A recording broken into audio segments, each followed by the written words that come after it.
welcome to the Chicago Stars' Matchday -2 media availability. We are joined today by Shea Groom and interim head coach for a second stint, Masar. If you have a question, please use the raise your hand function and I'll use it to call on you. Anybody want to kick us out? Oh, shoot. Leslie, go ahead. Hey folks, welcome back from the break. Congratulations, Ella, on the news. What was your reaction to finding out? Just excitement. I mean, it's an honor always to step up and try to help these young ladies over here get a little bit better. And I think that's the only thing, is that you're just trying to help the club. I'm loyal to Chicago. I played here. I believe in Laura Ricketts and I believe in what we're trying to build. And that was when I asked, it was a no-brainer. And you're starting your second stint as interim head coach in the place where you began your coaching journey. I mean, what is it like to kind of come to that full circle moment? Again, I Chicago, we have our faults. I think everybody understands that. But this whole last couple of weeks, or this 10 days, it feels like weeks, we just are really trying to say how thankful we are to be here and how grateful we are as this group. And this group is going to finish the season. And that for us is empowering, and maybe Shea can elaborate more on that, but we believe in the people that are sitting in this room that we start this day with and we end with, and that is all we're trying to focus to go forward. And I mean, I do have to mention, I mean, you are the third head coach of the team this season. I mean, what are your thoughts on the stability of the team right now? It's good. Again, I don't want to put words in a player's mouth. I think they have to take that ownership, and Shea is a veteran in this league. She's been through a lot in this league. So I hope she gives her honest opinion. But again, I think there's this feeling of being grateful right now, because the people that are in this room, and I'm speaking like they're in this room this morning, we want to be here. We're grateful to be here. And it's all about, we've implemented this little 10 minutes where staff and players say a little bit about themselves the last 10 days. And we'll continue to do this till the end of July, because there's an empathy and there's an understanding that, no offense to anybody on the outside, you don't understand. And it empowers off and it doesn't knock us down. And that's what we're trying to take into these next couple weeks. And Shea, I mean, as someone who has been on the highest highs and some of the lowest lows in this league, I mean, what are your feelings right now being on the Stars? Yeah, I mean, I think you could say it for anybody in this league, but like, all the women are extremely resilient, and that I think is what makes us so special as athletes, but even more special, I've never played with a group that I think has been through as much as we've been through, and people are still showing up every day and punching their ticket.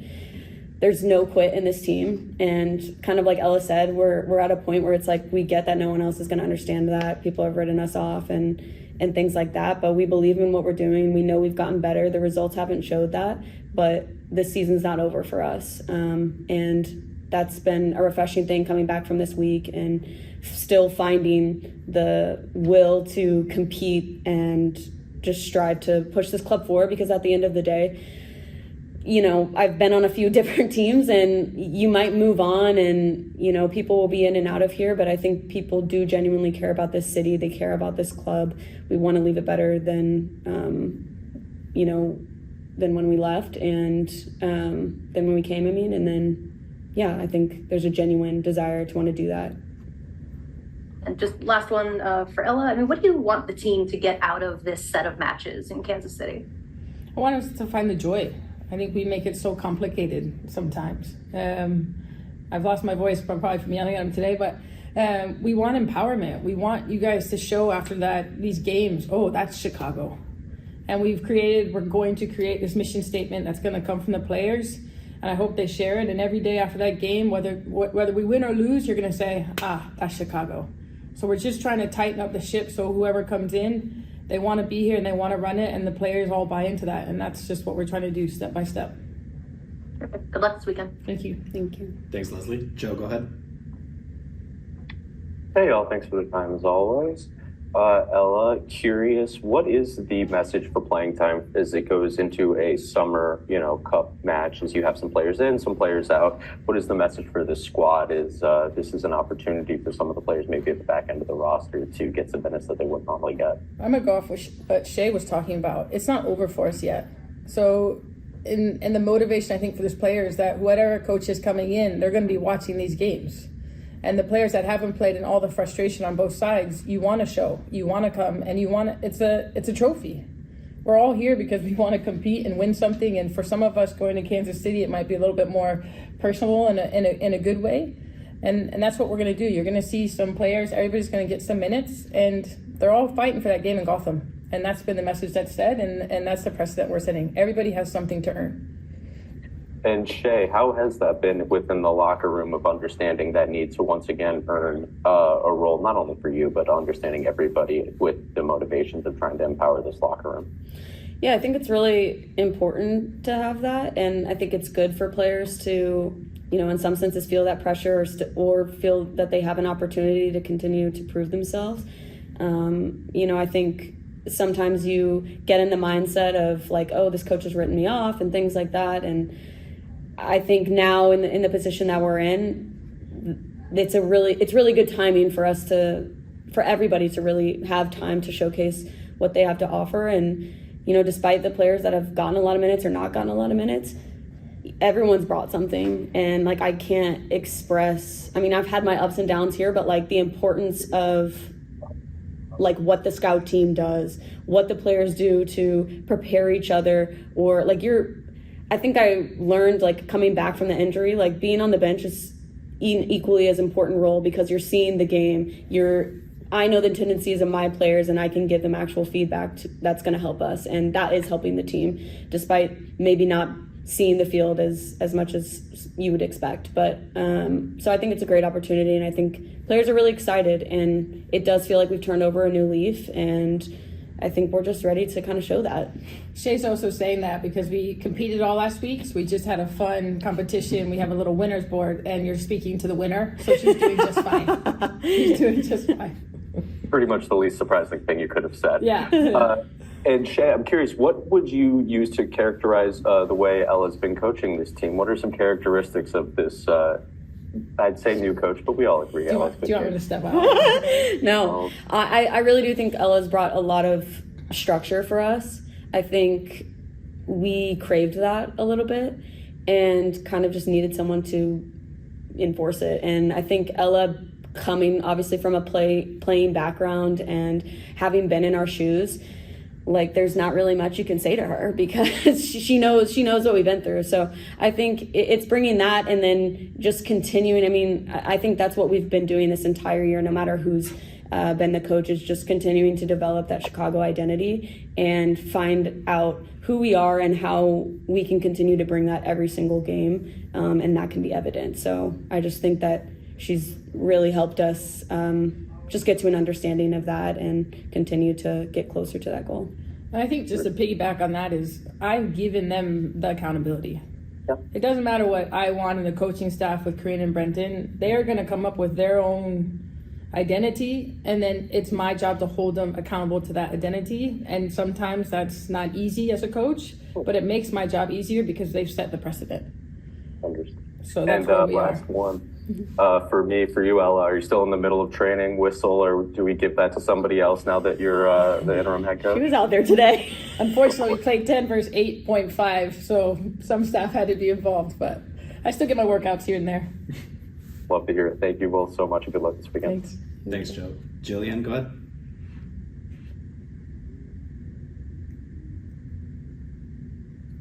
Jillian, you can unmute if you still have a question. There you go. Thank you so much. Great. Hey, Ella and Shea, thank you so much for the time. My name's Jillian. I'm out of Kansas City, but I will be on the call for ESPN Plus for this tournament. And Ella, congratulations. Just really curious as to what are your thoughts on the implementation of these new kind of summer tournaments, and just what are you hoping to get out of playing international teams?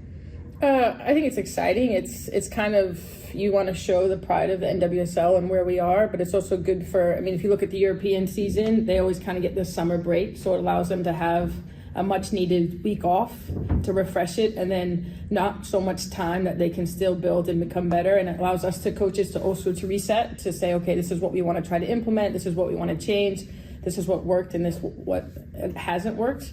So I just think it's a positive all around, and you get players that, again, I'm not going to show them our cards, but players have to earn their right to play, and that's what these 2 games is, to get minutes and try to compete at the highest level. And it's a great that you get Brazil and then you get another NWSL team. So it's pride. And if you don't mind, I'd love to hear your thoughts on your experience under Emma Hayes. Congratulations on that opportunity as well. Just what's it like been watching her new strategy and really just working under a coach who is so passionate about doing everything through the female lens? Yeah, I mean, for me, it's more the mom aspect of it. I mean, when I was in camp, I picked her brain, how do you do it? And there's definitely some guilt there, but for me, it proves that you can be a mom and you can be great at your job. And I think sometimes you feel you just can't. I mean, I was up till 1 a.m. last night trying to do a scout for 15 minutes. And, I chose to do that because I was with my boys until 8 p.m. I did bedtime, and then you're going to pay the price. But at the end of the day, there's somebody at the top level, a young coach, arguably, that wants to choose kids and comes back in the game. And I think sometimes you have kids and you feel like you can't do it, and she's proof that you can. And Shea, if you don't mind, just maybe your thoughts on kind of how you feel the first half of the season went for Chicago. Yeah, obviously, results aren't there, and that's definitely something that we've wanted to change, but I think it got to a point where it was more about the progress of this team. I think the unique part about the NWSL is you're really not out until you're out, and, I've made it to the playoffs, maybe not by a landslide, but by a lot or by the skin of our teeth, and I mean, we're not out of it, I guess, is where we're at. And I do think we got better. I think, players had to step up, and there's, you've lived a whole season basically in the first half, but emotionally too. But I do think refocusing and coming back after this break, it's really felt good for us. I feel, especially in the last 4 or 5 games leading up to the break, we could have easily had different results. We could have had 3-4 wins there, and we just didn't. But we're in games now, and I think it's coming together, and I'm excited to see what the second half has to offer. And do you guys have any fun with Ludmila approaching this tournament, being that it will be some of the Brazilian team? Yeah, we're you can't be friends with them until after. We're just telling her we're unlocking the Ferrari. Yeah. We call Ludmila the Ferrari, and Corinthians, we've unlocked her. So good luck. That's all we're gonna say. I love that. Just last one, Shea, how do you feel about coming back to Kansas City? Will you get to see your family? I know some of us here in KC are excited to see you, but what are your thoughts? Yeah, I mean, I could have never dreamed that Kansas City was going to be where it is now with women's soccer when I obviously was there in 2015 to 2017, but it's been incredible to watch it grow. It's a childhood dream of mine to see what it's become now. So any chance I get to go home and play in that stadium in front of my friends and family is super special. And then now obviously being there for a week, I'm going to show a lot of my teammates my childhood home that I grew up in, and just get to spend a lot of time with friends and family that I wouldn't normally get to spend, and, have my niece at a game and, some of my sisters. So it's always extremely special, but even more so just seeing how the sport I love has grown in the city that I love. Thank you both so much, and best of luck. Thank you. Thank you. Jim, go ahead. Coach, I'm going to start with you. You've been through this coaching staff. You've been with the 2 previous coaches. What do you think that you saw and you learned that you can implement with this team that wasn't done previously? Is there something you take away by being close to it, observing it, that you can bring to the table now that maybe you've seen hasn't been done? Jim, are you on a beach? It looks really nice. And I'm not. I'm just on a balcony. It looks nice. I wish. I think it's just, again, my message has been clear. Let's just tighten things up. I think Shea said it, we've gotten better, and it's 1 or 2 actions that have failed us, that a goal has been scored, or maybe concentration has been lack up. So my biggest thing, and it's the coaching staff, it's not just me, all of us have just said, okay, these are the goals conceded, these are the goals scored, why? And we started there and we worked down, and then we've just picked the top 3 things trying to keep it as simple as possible. And I've asked some colleagues of mine that I really trust in this game, how do we make it simple, but create growth and then create where they want to buy in. And that is all we've tried to do, is just literally tighten things up, defensively tighten things up, transition, tighten things up, but don't take away why we are great. We scored great goals on transition, and we're starting to play and to keep that structure. And we're just trying to continue to grow, tightening, to continue what we're great at. And Shea, it's been sort of a summer of soccer. You've had some time off. How closely have you been following the Euros, and what are your sort of thoughts and takeaways from the European game now that you might have some time to watch and see? Yeah, I mean, first and foremost, it's been incredible just to see how far the game has grown, and just the fan turnout, the viewership turnout, I think has been really incredible, and just being able to showcase the high quality that obviously Europe has to offer. Obviously, we've been watching Natu and our new teammate Kathy very closely. We usually have them on while we're lifting, but it's been incredible, and I'm just so glad for the exposure and the coverage that we're getting in the women's game now. Fantastic. All right, go get them in Kansas City. Thank you. Thanks, Jim. Matt, go ahead. Oh, that's a good headshot. And then for Ella, your time as a player, how has that experience helped you as you are now a head coach? Oh, that's a good one. I don't know if I get it right. Probably a bit more emotional because I understand, or I try to push them a little bit harder than because I know they can do it because I was where they were. But I hope it just gives me, I think when you transition from a player to a coach, you can so quickly forget that the path to get there and what it was like to be them. And the whole reason I started coaching, because I was lucky, and I share the story, is I was a superstar, I was a bench player, and I was invisible. And for me, I think we can so forget about those people that are invisible, but without them, the scout team, the ones that are grinding every day, they're on the roster, they're not playing, they have to show up the next day. And for me, from a player, I think that's what helps me, is to not forget being invisible. And then at the same time, holding them to a standard that they set, and because of what they do day and out, because I live that they can do it if they believe that they can do it. And honestly, through all of it, is to have grace, because these guys are so hard on themselves.